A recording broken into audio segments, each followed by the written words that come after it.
आप सभी का स्वागत है आपकी अपनी प्रवर क्लासेज में। आज हम देखने वाले हैं संविधान के भाग।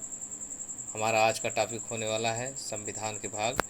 हम इस वीडियो के माध्यम से देखेंगे कि संविधान में कितने भाग होते हैं और हम उसे पूरी तरीके से पूरा याद करने की कोशिश करेंगे और ट्रिक के माध्यम से भी उसे याद करेंगे।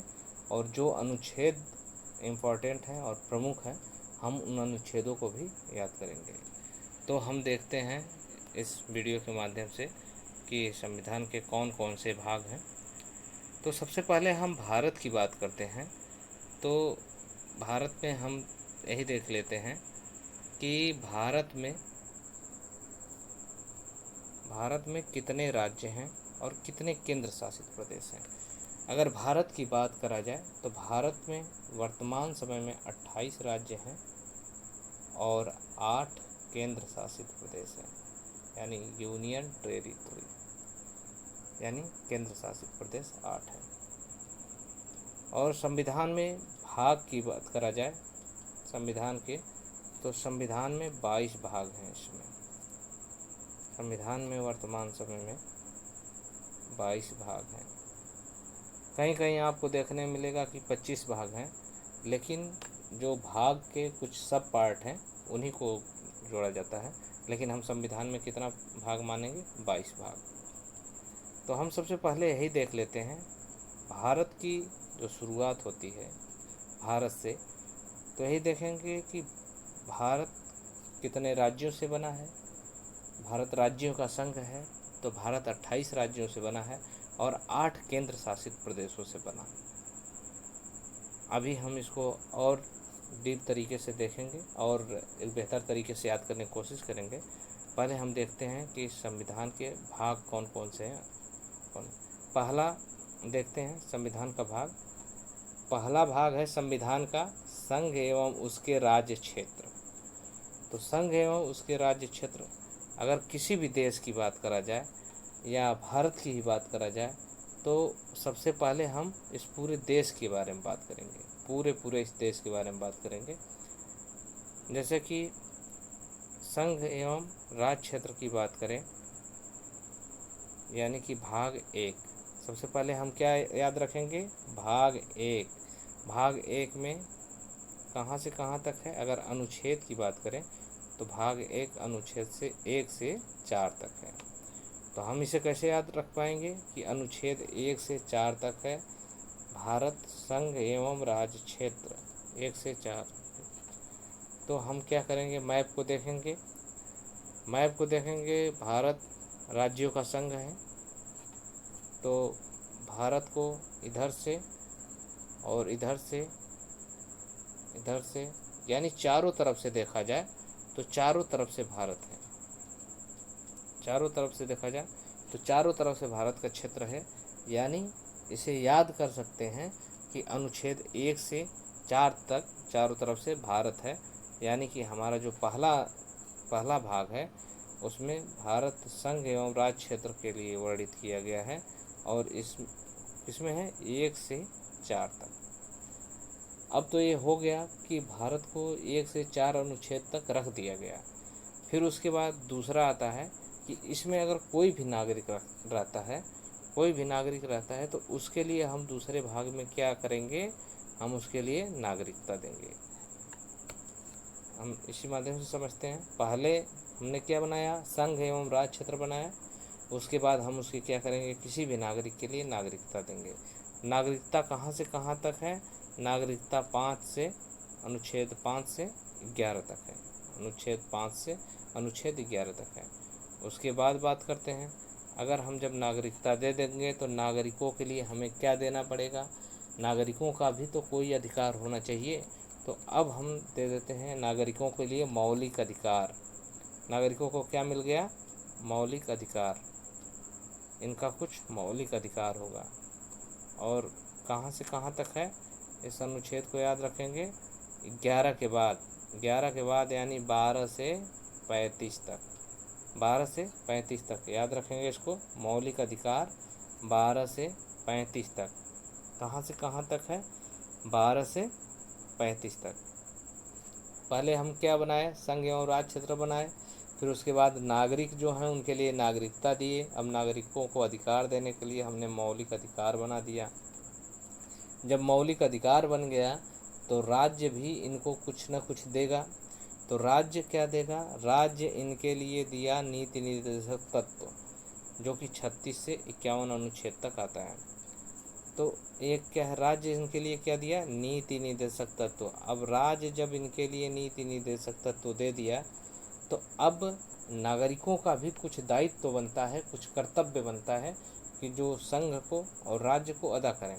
तो अब क्या आ गया इनके लिए? 4A, भाग 4A में आ गया नागरिकों के लिए मौलिक कर्तव्य, या क्या? मौलिक कर्तव्य। फिर उसके बाद 5 की बात करा जाए तो 5 में होगा संघ सरकार। 5 में संघ सरकार। हम 5-5 के पेयर में सारे भाग को याद करने की कोशिश करेंगे। तो पहले भाग में हमने क्या देखा? पहले भाग में हमने यही देखा है, पहले भाग में हमने ये देखा कि संघ एवं राज्य क्षेत्र। दूसरे भाग में नागरिकता। तीसरे में नागरिकों के लिए मौलिक अधिकार। चौथे में राज्य का नीति निर्देशक तत्व। और चौथे में मौलिक कर्तव्य। पांचवा जो है हमारा संघ।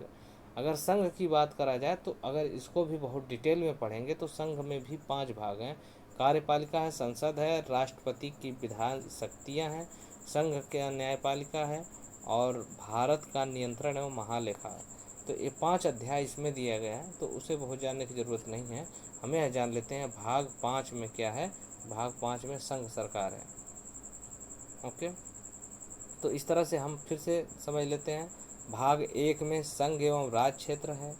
2 में नागरिकता है। 3 में मौलिक अधिकार है। 4 में राज्य के नीति निर्देशक तत्व हैं। फिर 4A में मौलिक कर्तव्य है। फिर उसके बाद 5 में है संघ सरकार।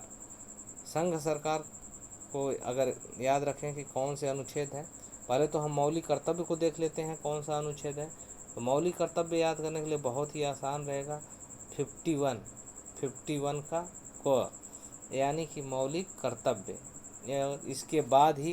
इसके बाद आ जाता है संघ का, तो ये आराम से याद रख सकते हैं। इसके बाद यानी 52 से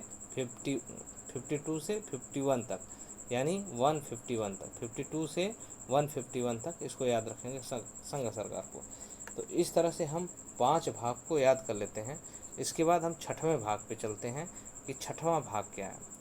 अब जैसे ही 6वां भाग पे आते हैं तो अब संघ की बात हो चुकी है, तो संघ के बाद हमारा क्या बचता है? संघ के बाद अब उससे छोटा बचता है हमारा राज्य। संघ के बाद राज्य बचता है, तो हम राज्य के बारे में बात करेंगे। तो राज्य को अब कहाँ से, 151 तक तो वही था, अब 152 से 237 तक है। बस याद रखेंगे कहाँ से है, तो 152 से शुरुआत है इसकी। तो राज्य का हो गया। राज्य सरकारें 6 में क्या है? राज्य सरकारें। 6 में क्या है? राज्य सरकारें। उसके बाद 7 में क्या है? 7 वाला तो ये निरस्त हो चुका है, इसको हमने क्या कर दिया? इसको निरस्त कर दिया है, तो 7 हमें याद करने की ज़रूरत ही ना है। 7 क्या है? निरस्त है। फिर इसके बाद 8, अभी 8 में क्या है? संघ राज्य क्षेत्र, यानी केंद्र शासित प्रदेश। इसीलिए मैप दिखा रहे थे, मैप में दिखा के बताया कि जो यूनियन टेरिटरी है यानी केंद्र शासित प्रदेश हैं वो कितने हैं? 8। इससे अब याद रखने का क्या तरीका हो गया? 8 केंद्र शासित प्रदेश, 8 में वही है केंद्र शासित प्रदेश, हो गया। फिर उसके बाद 9 की बात करते हैं। 9, अनुच्छेद 9 में क्या है? पंचायत। 9 पंचायत। अगर इसके को याद रखेंगे, 9 पंचायत कर दें या 9 पंचायत कर दें तो भी याद रहने वाला है। 9 क्या है? पंचायत। 9 पंचायत। फिर पंचायत में ही क्या आता है? उसके बाद नगर पालिका आता है। फिर इसमें 9 क में नगर पालिका, 9 ख में सहकारी समिति। पंचायत का जो अनुच्छेद पूछा जाता है, अक्सर यही पूछा जाता है कि पंचायत कौन से अनुच्छेद में पंचायत है, तो यही याद रखेंगे बस, 243, 143 नहीं, 243। क्या याद रखेंगे? 243 पंचायत, 9 पंचायत, 9 पंचायत, 243। तो इस तरह से हम याद रखते हैं पंचायत को कितना है? 243, 243। फिर 10 की बात करें, 10 में सीधे सीधे आ जाता है SC और ST का प्रोविज़न। 10 में SC और ST। T for 10 ST। T for 10, 10 में क्या हो गया, अनुसूचित जाति एवं जनजाति क्षेत्रों का प्रावधान। तो इसके अनुच्छेद को याद करने की कोई ज़रूरत नहीं है। 10 में क्या हो गया, SC ST। फिर से इसे याद करने की कोशिश करते हैं, देखते हैं। 6 में राज्य सरकारें।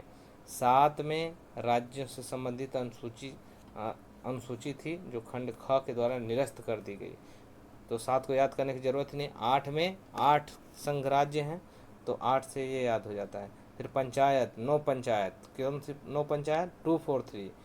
फिर अनुसूचित जाति यानी SC ST का provision, T for 10 SC ST, T for 10 यानी 10।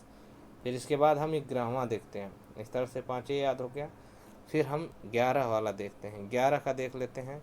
11 कैसे होगा, 1 और 1 11, 1 और 1 को क्या बनता है, 11। 1 और 1, एक क्या है, संघ क्षेत्र, एक संघ है, और एक क्या है, राज्य है। राज्य कई हैं, लेकिन अगर संबंध की बात करा जाए तो प्रत्येक से संबंध बनता है, एक एक राज्य से, एक संघ से। तो इस तरह से हम एक एक करके देख लेते हैं। तो संघ एवं राज्यों के बीच जो संबंध है, 1 और 1 11, यानी किसमें है, 11 में। फिर इसके बाद हम अगला देख लेते हैं, 12। 12 से क्या है, वित्त और संपत्ति, वित्त और संपत्ति। 12 ब से 12, ब से वित्त और संपत्ति और संविधान। नहीं, 12 से हम ये चीज़ें याद रखेंगे। फिर इसके बाद फिर 13 है।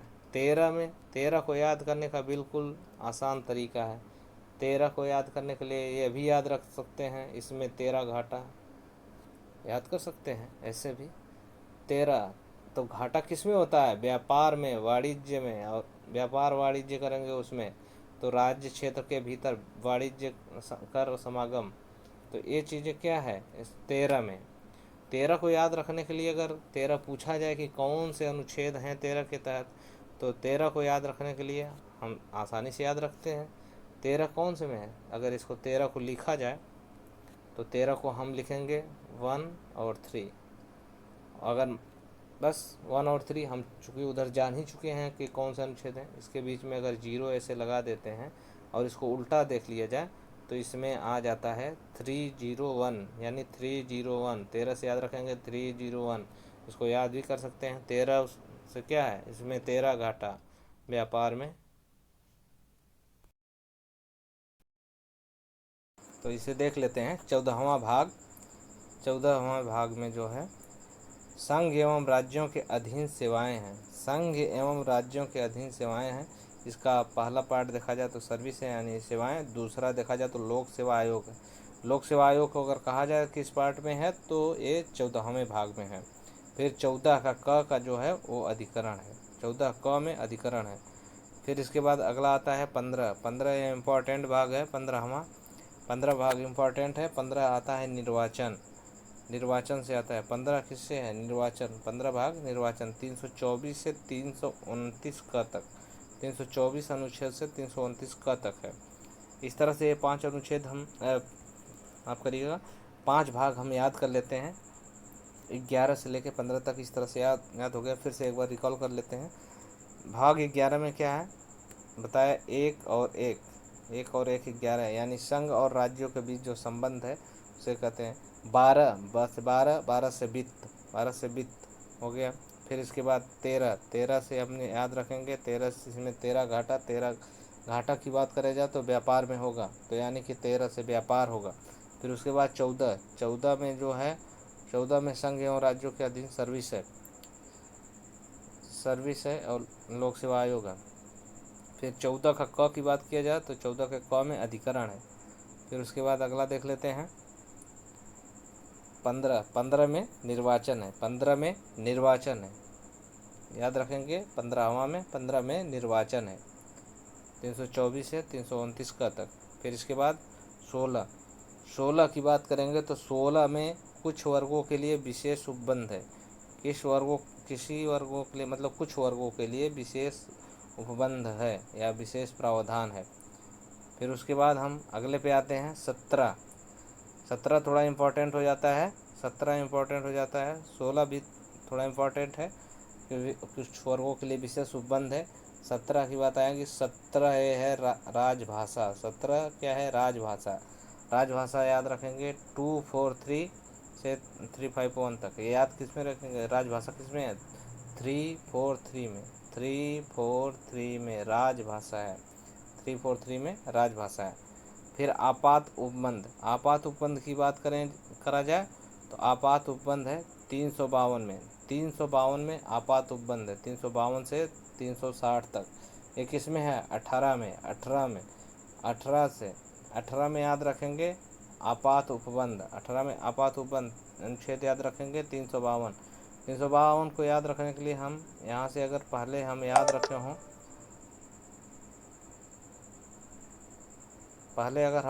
हों, तो यहाँ पे देख सकते हैं कि राज्य सरकार जो है 152 से स्टार्ट हुई थी।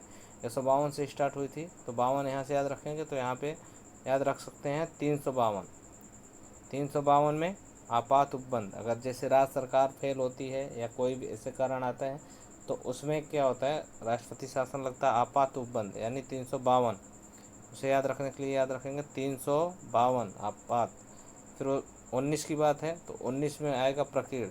प्रकीर्ण में होता है कि जो राज्यपाल हैं या राष्ट्रपति हैं उनकी जो भी विधायी शक्तियाँ होती हैं, उस पर कोर्ट कोई हस्तक्षेप नहीं करती, वही है प्रकीर्ण में। फिर इसके बाद है 20 में आते हैं। 20 में क्या है? संविधान संशोधन। जब भी हम कोई काम करते हैं तो कुछ कहते हैं कि थोड़ा 19-20 कर लो, थोड़ा 19-20 कर लो, यानी कि हम उसमें कुछ ना कुछ संशोधन करना चाहते हैं। कहते हैं थोड़ा 19-20 कर लो, यानी हम क्या है? 20 में क्या है? संविधान संशोधन। याद रखेंगे कि इसका अनुच्छेद 368, 368, 368, इसको तो याद ही रखेंगे। 20वां में संविधान संशोधन अनुच्छेद कौन सा है? 368 भाग 20। इसके बाद 21 भाग आ जाता है। 21 में अस्थायी संक्रमणकालीन और विशेष उपबंध है। अनुच्छेद नया याद रखें तब भी कोई बात नहीं है। फिर इसके बाद 22 में आ जाता है, ये सबसे अंतिम भाग है। इसमें क्या है कि संविधान की एक प्रतिलिपि बनाई गई जो हिंदी भाषा में बनाई गई, तो इसको तो आसानी से याद रख सकते हैं कि ये संविधान की ही एक कॉपी बनाई गई हिंदी में। और ये कितना है? 393 से 395 तक। हम जानते ही हैं 395 अनुच्छेद है। फिर से याद करते हैं हम 16 से। 16 में क्या है? कुछ वर्गों के लिए विशेष उपबंध है, कुछ वर्गों से संबंधित विशेष उपबंध है। 17 में राजभाषा है, 18 में आपात उपबंध है, 19 में प्रकीर्ण है, 20 में संविधान संशोधन है 368, और 21 में अस्थायी संक्रमणशील और विशेष उपबंध है, और 22 में है एक और पार्ट बनाया गया, हिंदी में लिखा गया संविधान को, यानी संक्षिप्त नाम, ये सब लिखा गया संविधान का। अब हम इतना देख लिए।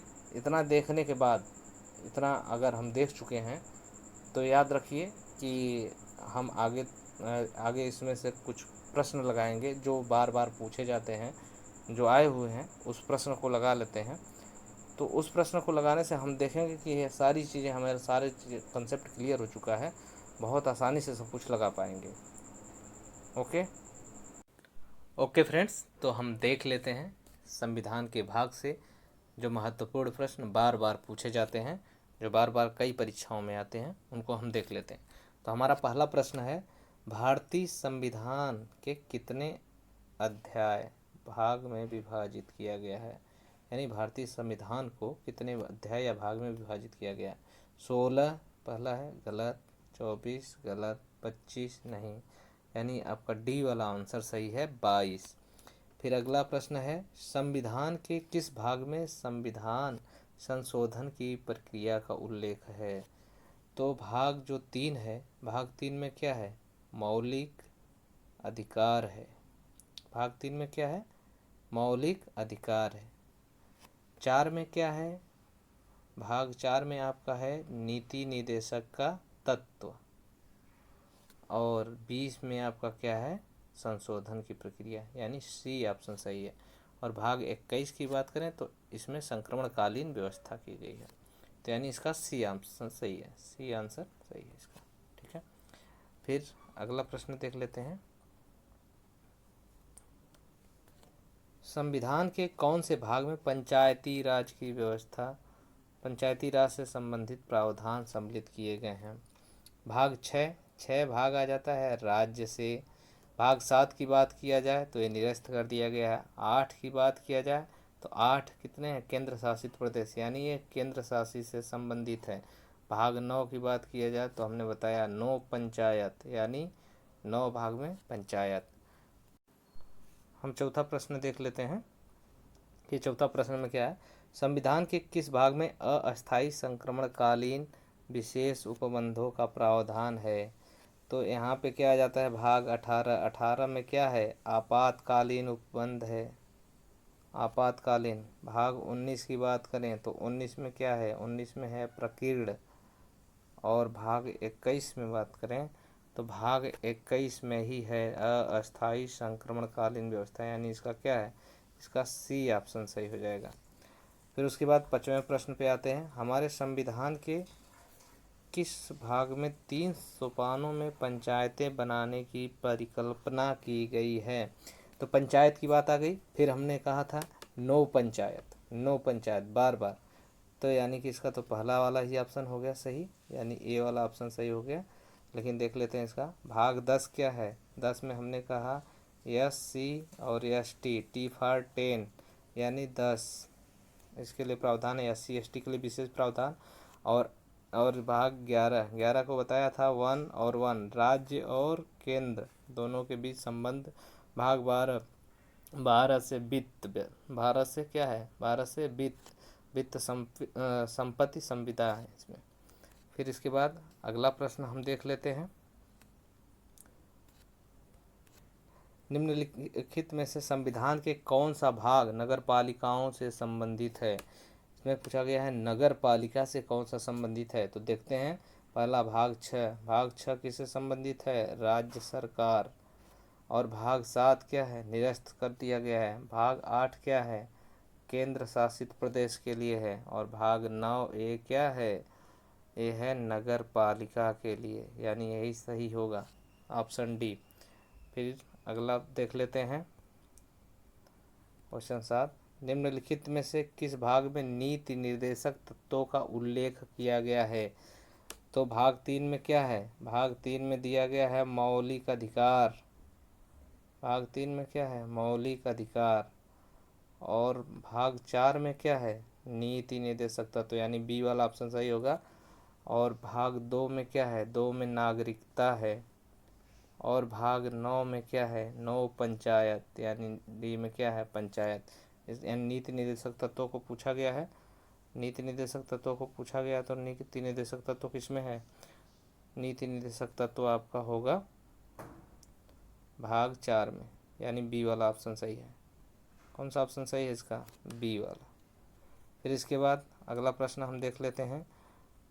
संविधान के भाग 1 में निम्न में से किसका वर्णन है? भाग 1 की बात करा जा रहा है। भाग 1 में क्या है? हमने बताया था कि भारत है। अगर इसको भारत बनाया जाए, पूरा भारत, तो भारत चारों तरफ से है। तो भाग पहले में ही भारत के बारे में पूरा व्याख्यान किया गया है। तो क्या है इसका? कौन सा आंसर सही होगा? यानी ए वाला सही होगा। फिर भी देख लेते हैं नागरिकता किस में है? भाग 2 में है। मूल अधिकार की बात किया जाए तो 3 में है। नीति निर्देशक तत्व की बात किया जाए तो 4 में है। इसका ए ऑप्शन सही होगा। फिर अगला प्रश्न देख लेते हैं कि इसमें क्या है। भारतीय संविधान के निम्नलिखित में से किस अध्याय में जनता को गारंटी मूल अधिकार दिए गए हैं? फिर आ गया मूल अधिकार। मूल अधिकार की बात करें तो मूल अधिकार किस में है?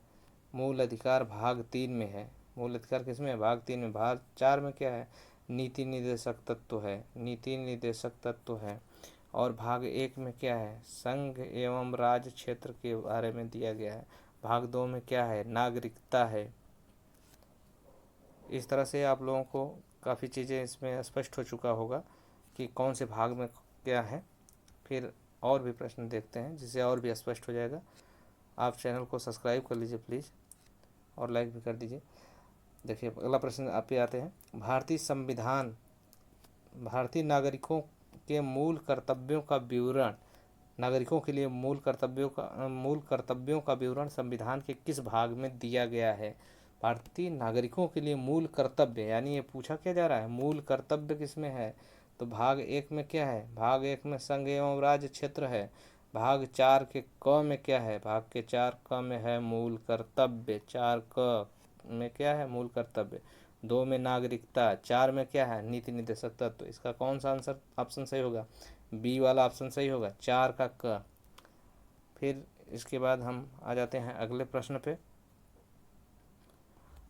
भारत के संविधान का भाग 8 की बात कर रहा है, से संबंधित है। तो राज्य की बात करें तो राज्य किससे संबंधित है? 6 से संबंधित है। और नगर पालिका किससे संबंधित है? 9 के क से नगर पालिका संबंधित है। फिर पंचायत की बात करें तो 9 से संबंधित है। बचता कौन सा है? सी वाला, यानी यही 8। इस समय केंद्र शासित प्रदेश कितने हैं? 8। और किस भाग में है? 8। इसे हम याद रखेंगे, यानी इसका सी ऑप्शन सही होगा। फिर इसके बाद अगला प्रश्न हम देख लेते हैं। संघीय कार्यपालिका की व्याख्या संविधान के किस भाग में की गई है? यानी संघ की बात कर रहा है। तो भाग 2 में नागरिकता। 3 में क्या है? 3 में हमारे हैं मौलिक अधिकार। 4 में क्या है? नीति निर्देशक के तत्व हैं। और 5 में क्या है? संघ, यानी इसका कौन सा ऑप्शन सही होगा? डी वाला सही होगा। संविधान के किस भाग में नागरिकता का उल्लेख है? नागरिकता आ गया। भाग 1 में क्या है? संघ एवं राज्य क्षेत्र हैं। 2 में क्या है? 2 में नागरिकता है। 3 में क्या है? भाग 3 में मूल अधिकार दिए गए हैं। 4 में क्या है? नीति निर्देशक के तत्व हैं। इस तरह से इसका सही आंसर कौन सा होगा? बी वाला आंसर सही होगा। फिर अगला प्रश्न देख लेते हैं। अगला प्रश्न इसमें क्या है? इसमें मिलान करना है, तो मिलान करने वाले में हम मिलान कर लेते हैं।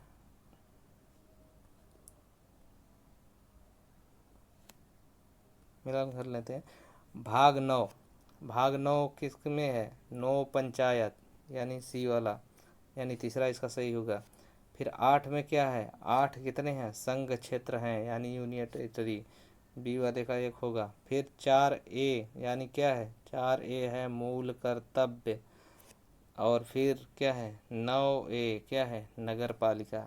इस तरह से हो गया मिलान। इसको मिला लीजिएगा कौन सा आंसर सही है, इस तरह से मिलेगा। फिर हम देखते हैं अगला प्रश्न, देख लेते हैं कि इसमें क्या है। देखते हैं भारतीय संविधान को कितने भागों में विभाजित किया गया। फिर आ गया भाई 16 में नहीं, 22 में हाँ, 22 भागों में विभाजित किया गया है। 24 भागों में नहीं, 25 में गलत। कितने भागों में विभाजित किया गया है भारतीय संविधान को? 22 भागों में विभाजित किया गया है। फिर अगला प्रश्न देख लेते हैं। नागरिकता से संबंधित प्रावधान संविधान में किस भाग में है? अब तक तो आपको याद भी हो चुका होगा। 1 में संघ एवं राज्य क्षेत्र। 3 में मौलिक अधिकार है। 3 में क्या है? मौलिक अधिकार है। 2 में क्या है? नागरिकता है। अब तक तो रट गया होगा। भाग 4 में क्या है? भाग 4 में है आपका नीति निर्देशक का तत्व। इसमें देखिए सुमेलित करना है, इसको भी मिला लेते हैं कि कौन सा भाग किस में आता है। नागरिकता इसमें लिखा गया निम्नलिखित में से कौन सा सुमेलित नहीं है? इसमें ध्यान दीजिएगा, इसमें वो कहा गया है सुमेलित नहीं है, बाकी सब सुमेलित हैं। नागरिकता संविधान के भाग 2 में सही बात है। मौलिक अधिकार आपका भाग 3 में सही। मौलिक कर्तव्य की बात करें तो मौलिक कर्तव्य 4A में है, लेकिन इसमें क्या दिया गया है? 4A ना देकर दिया गया है 6A, इसलिए गलत है। यानी यही वाला आंसर है सही होगा, इसमें गलत पूछा गया है। ठीक है। राज्य किस में है? राज्य भाग 6 में है, यह भी सही है, यानी इसका सी वाला आंसर सही होगा। फिर अगला प्रश्न पे हम आते हैं, इसको देख लेते हैं। सूची 1 और सूची 2 को सुमेलित कीजिए। सूचियों के नीचे दिए गए कूट के सही उत्तर चुनिए। इसमें क्या है? नए राज्यों का गठन। नए राज्यों का गठन किसके तहत होगा? नए राज्यों का गठन होगा भाग 1 के तहत। भाग 1 में कौन कौन से अनुच्छेद हैं? 1 से लेकर 4 तक भाग 1 में है अनुच्छेद। इसमें देखिए कौन सा कोई अनुच्छेद मिल रहा है कहीं, तो इसको देख लेते हैं। इसमें देखिए कौन सा अनुच्छेद मिल रहा है, तो इसमें कौन सा है? नए राज्यों का गठन किस में होगा? नए राज्यों का गठन होगा अनुच्छेद 3 दिया है, अनुच्छेद 3। तो नए राज्यों का गठन अनुच्छेद 3 के तहत होगा। नागरिकता आपको याद हो चुकी है कि भाग 2 में है। मौलिक अधिकार भी याद हो चुका है, मौलिक अधिकार आपका भाग 3 में है। प्रशासन द्वारा अधिकरण की स्थापित प्रक्रिया किसमें है? 323 है। इस तरह से हम इसको मिला लेते हैं, मिला के देख लीजिएगा कौन सही है। वो कट गया है, पूरा ऑप्शन नहीं आया, कोई नहीं, फिर भी हम उसको मिला लिए। फिर अगला प्रश्न हम देख लेते हैं। हमारे संविधान के किस भाग को 3 सोपानों वाली पंचायतें बनाने की परिकल्पना की गई है? हमने क्या कहा? नो पंचायत, नो पंचायत, यानी भाग 9 कहीं होगा तो वही सही होगा, 9 पंचायत, यानी क्या है? यही वाला सही है, ये वाला ऑप्शन। 10 की बात करें, 10 में SC ST है, SC ST के लिए विशेष प्रावधान। 11 की बात करें तो संघ एवं राज्य के बीच संबंध है। और भाग 12 की बात करें तो 12 में वित्त संपत्ति है।